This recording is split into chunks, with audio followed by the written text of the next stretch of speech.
If you've read The Warrior Heir, The Demon King, or Flamecaster, which are all three Cinda Williams Chima novels, then you'll like Children of Ragnarok, but not for the same reason. Let me explain. So, I read Children of Ragnarok the day it came out in about 15 hours, and I 100% should not have. I should not have read this book within a day. This book is thick. There's about 536 pages in there. Take your time with this book and you'll enjoy it 100% more. The premise of the novel is that it takes place after the huge battle of Ragnarok in Norse mythology. And if you're familiar with Norse mythology, you're also familiar with the fact that there was a battle between gods and demons, with people in the middle realms getting caught up in the crossfire. So Children of Ragnarok takes place in the Midlands, which is, Midgard, it's one of the 9 realms of the entire Nordic world. And it follows basically the aftermath of the war, where people are in shambles, you have conflicts arising, and now you have, racism and prejudice growing even more between different types of people, which I'll get to a little bit later in the video. That's the premise of the novel.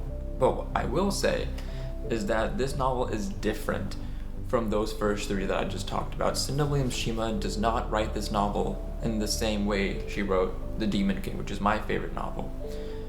This is a serious novel. This is heavy fantasy. I think it's going to get to the point of epic, but for right now it's just a simple YA fantasy. But it's steeped in Norse mythology, it's steeped in the language, in the culture. She even uses the words of the language, and I'll put them up on the screen now because I don't want to butcher them. And the entire book is like you actually living in that world, speaking how they speak. It's not like, some other novels where they'll pull some words here and there, they'll explain it a little bit, but then they'll go back to using the English variants or whatever it is. No, she uses like mother, father, sister, brother all the time. She uses native names, you get what I'm saying. And so that's one reason why I really loved it. She really sticks true to the culture, to the mythology, to the history of it.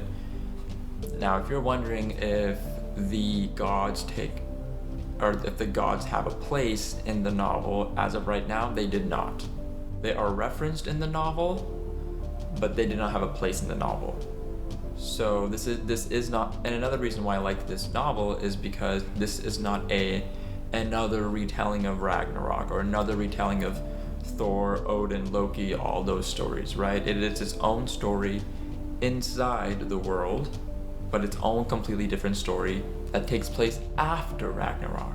So you already know, you're already gone through all that rehashing, and this is a completely new story coming out of it, which is what I 100% love about the novel. But going back to how it's not like her previous novels, like I said, it's serious.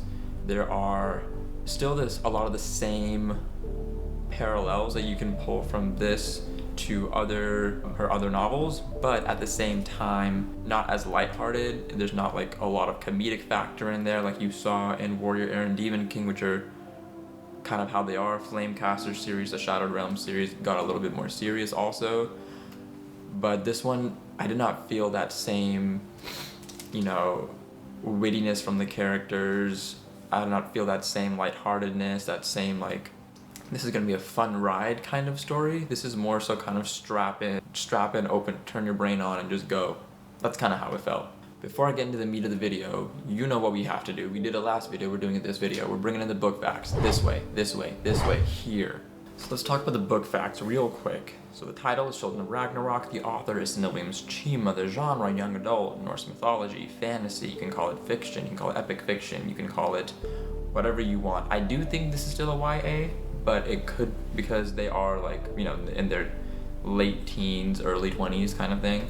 The average prices are about $15, and this is using Amazon. This is between the ebook and the hardcover, which I have both. So that's kind of the average price. What you're gonna see point of views.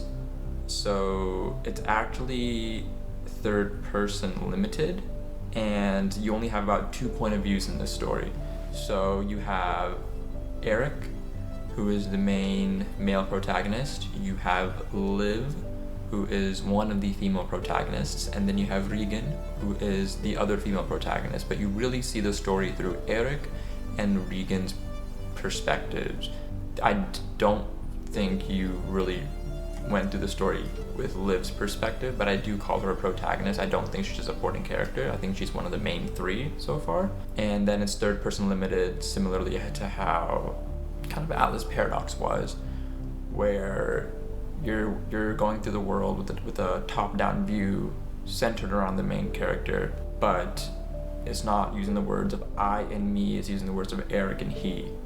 So that's kind of how it's going.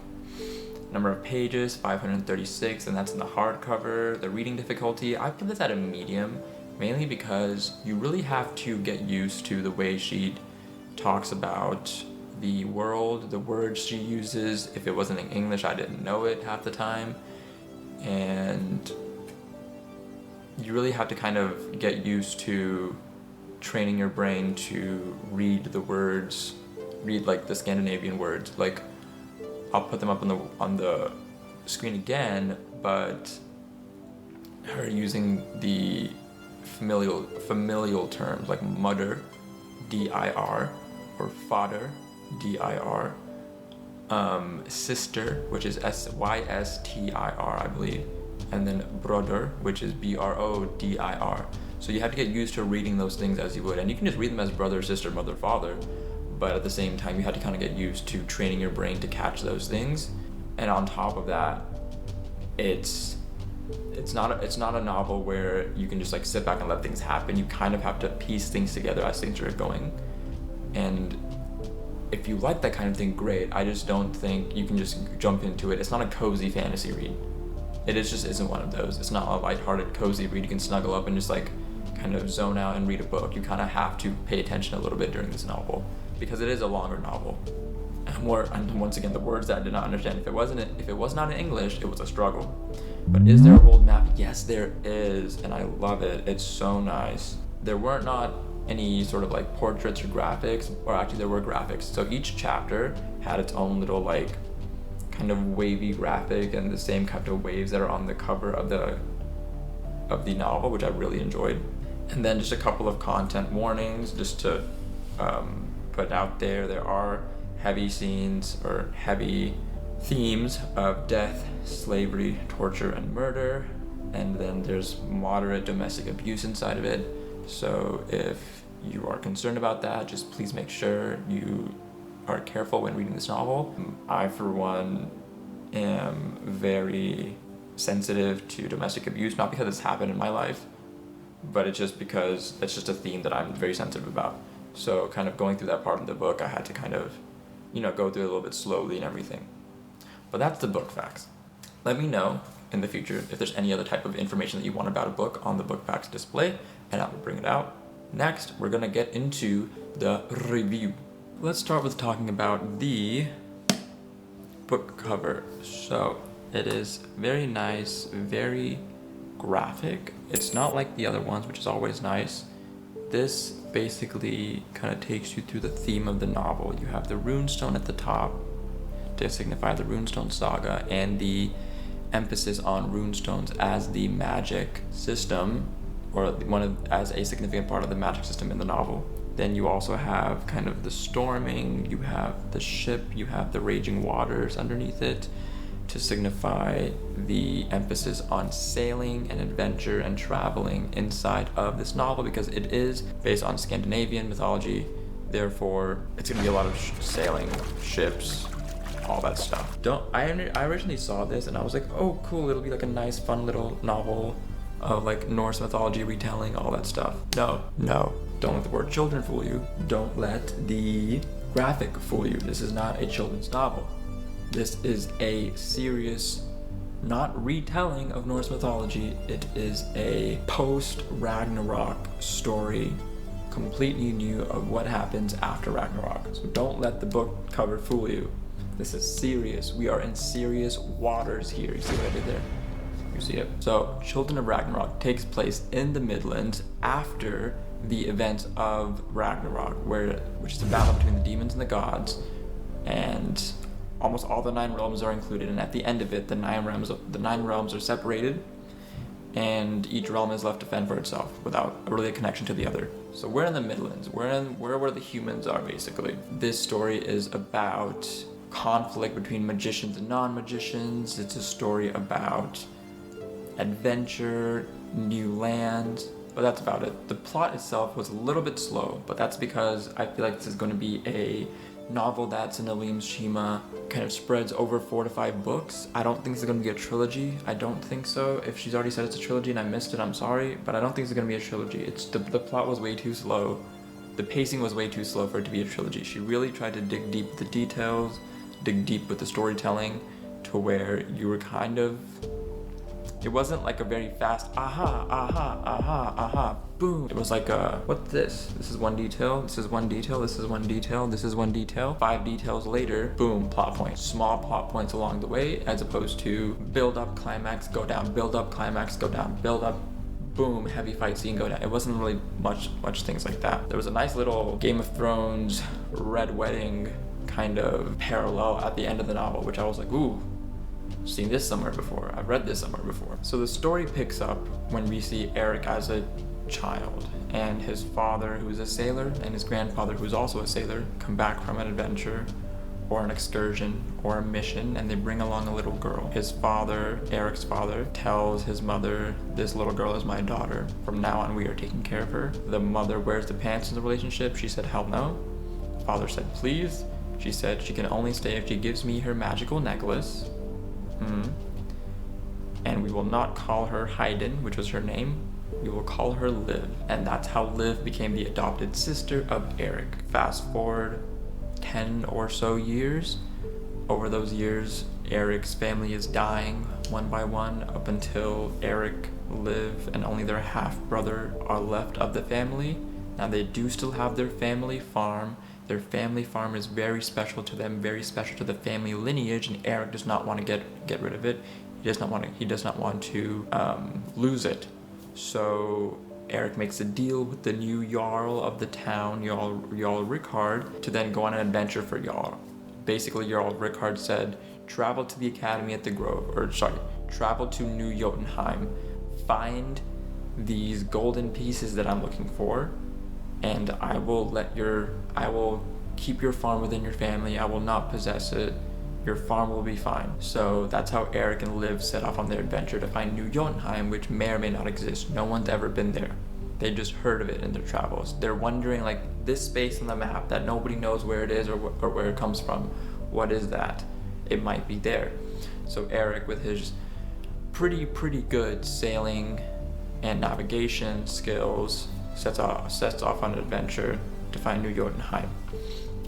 Reginn is very unfortunately a slave to Elder Asgir. So Reginn is a magical slave. She was sold into slavery by her mother at a very young age, and she's been with Elder Asgir ever since. Reginn is Elder Asgir's showboat. She basically puts on shows of fake healing at the taverns, brings in money, gives it to Elder Asgir. They move on to the next town. They do these shows over and over again. And Reginn's kind of getting sick of, well, I'm pretty sure she's getting sick of it, obviously, but she can't do anything about it. She has a collar on her neck that signifies she's a slave, and she can't get out of it. So what happens? Reginn then encounters these 2 new kinds of people that are in the tavern. They're called the Blue Coats. And inadvertently, Reginn shows off her magic. Now, we see her magic as healing and singing is really what her magic is. But everything changes when Reginn brings a man back to life. She thought it was part of her regular show where somebody's supposed to die in front of her and she's bringing them back to life. People think she's this huge big deal, and then they give her money to heal their children. But that's not the case. Apparently, she actually brought a man back to life. The Blue Coats see that happening right in front of them. They confronted her, saying, you have something that we want come with us, we will keep you out of slavery. And now Reginn has to make a choice between sticking with her slave master, or trying to get away from her slave master and joining the Bluecoats, or sticking to the life that she knows that she may never be able to leave again. We all know what choice she made. It is not a point of contention. And so she then finds out that those Bluecoats are emissaries of the Academy at the Grove. What is the Academy at the Grove? The Academy at the Grove is the refuge for magicians in this realm, because there is a growing resentment, prejudice, and racism between the magicians and the non-magical folk of the realm, as there are with every other magician versus non-magician novel. And so Reginn goes to the Academy to learn more about herself, to learn more about what she can do to be around people like her, because all she wants is to fit in this world. That's where her story starts. I liked the plot. I didn't think it was bad. It didn't really hook me, but that's probably because I read it in 15 hours when I should not have. I should have given myself more time throughout the week to read it, but I really just tried to force myself to go through it throughout the entire 15 hours, and I feel like I didn't get into the novel as much because of that. I didn't really take the time to sink in, because I was like, I want to finish it, but I missed out on a lot of the fun of it because I tried to do it all in a day. The next time, I'm not doing that. So Untitled Chapter, I promise you I will not ruin my experience with the next novel by reading it in 24 hours. I might go back on my word. I'm sorry. That's just how I am. Cast of characters that we get are fun. They're fine. I'm not really the biggest fans of them yet. They're not like a Han Alistair or a Jack Swift. I think that's his name is Jack Swift. They're not kind of the lighthearted, easygoing, but very kind of heroic protagonist just yet. Eiric isn't. Reginn definitely isn't. Liv is chill. I like Liv. Liv is a homie. I didn't really feel connected to the characters as well. I don't think, even through 536 pages of this novel, I didn't really fall in love with a specific character, but that's just me. You could be different. You could fall in love with any one of the characters. They're cool. They're not bad. You also have the background characters. You have Elder Asger. You have Mother Tira. You have Jarl Rickard, which are also kind of cool. So there's a lot of kind of characters to play with in this novel, and I definitely enjoyed that. But the cast overall, likable, but I didn't fall in love with any of them. What I will say is the idea of there being growing racism between the magical folk and the non-magical folk, it's been done before. It's not new. It's not necessarily fresh. But where I do like where Chima took it was a parallel that I'm drawing to a plot point in Magi, the Labyrinth of Magic, which is a manga.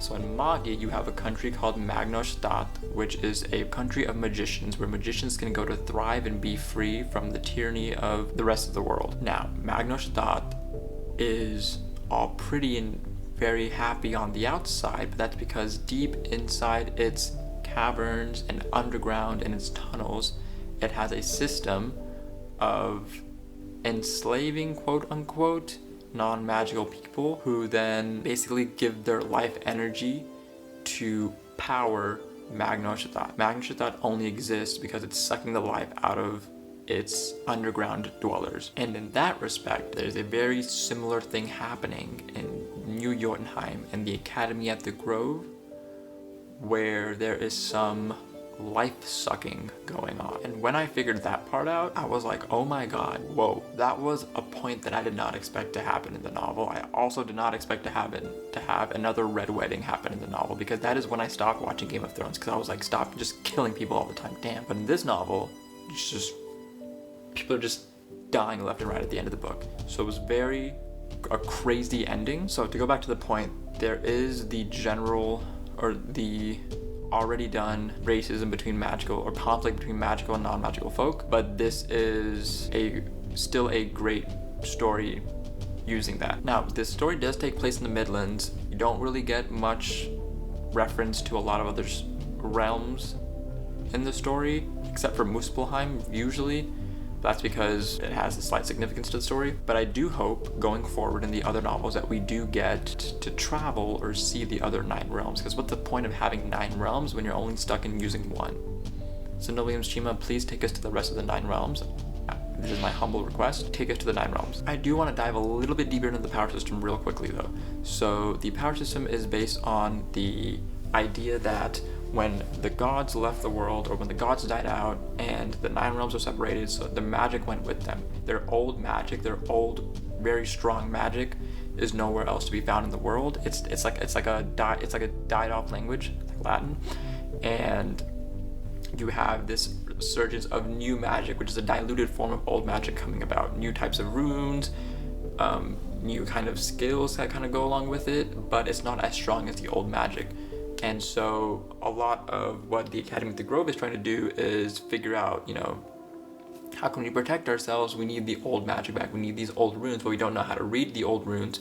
We don't know how to use the old runes. You know who does know how to use the old runes? Reginn. That's where she's coming in. That's where her conflict arises, is how do I've been told to not share these runes with anybody, but I want to help, my people, quote unquote, yada, yada, yada.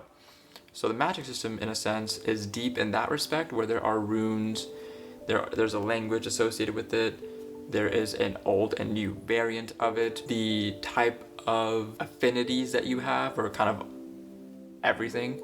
Fire, water, you have the elemental affinities, you then have the utility operational affinities, and I like to think of that as kind of musical abilities, healing abilities, nature abilities, etc. Things along that nature. I don't know how to explain what I didn't like about it. What I did not like about it was I didn't feel like I could put myself in that magic. With the warrior, with the Era Chronicles, you could kind of put yourself in that magic system. It was warriors, it was magicians, it was the dragon heir, it was sorcerers, it was enchanters. You kind of split them up into 5 buckets. The Demon King, you have the amulets. So in Demon King, you have your affinities, yes, but it's more so like, what power do you have inside of yourself? Can you store it in your amulet? Can you use it? Cool. But in this one, you have to have knowledge of the old runes or the new runes to be able to do what you want. And I can't really put myself in that magic system yet. So I didn't fully get, super sunk into the magic system. I think it's cool. I think it's fine. I think there's a place for it. And I'm kind of curious to see how it proceeds forward. Reginn, we see a lot of Reginn magic. We don't see a ton of Liv magic. I really want to see what Liv magic looks like, Cinda Williams Chima. Please show me more Liv magic in the next book. I'm a big fan of Liv. This magic system can only evolve and only grow into the next novels as we see kind of its limitations opening up. We see its possibilities also opening up. So that being said, Children of Ragnarok was a great novel. I did enjoy it. I will probably reread it at some point so I can actually sink into the details and kind of enjoy the story at a slower pace. I do recommend that you do not read this quickly. Take your time with this novel. It is 536 pages of pure fantasy, which is what we all want in this world. I enjoyed the plot, although it was slow. The characters are likable but not lovable. The power system is cool. I think I need a little bit more time with it to really get, an affinity for it. I think Cinda Williams Chima did a good job of the Midlands and New Jotunheim and the area as of right now. I just think that I want to see a little bit more of the realm or the world. That being said, I think the novel was a great read. I definitely recommend it if you like Cinda Williams Chima novels. It is exactly what you want out of a Cinda Williams Chima Norse mythology book. It is not a rehashing. It is a new story after the events of Ragnarok, which is, actually a better read than it is, here's Thor again, here's Loki again, here's Odin again, here are all the Valkyries again, It's a better story in that sense because it feels fresher. If you liked this video, please leave a like and a comment. If you enjoy content like this, please consider subscribing. I appreciate you all that even listen in and get to this point of the video. Just keep an eye out on the next videos on the channel. Things are going to be picking up soon, and so I hope you guys will stick around for that. And as always, take it easy.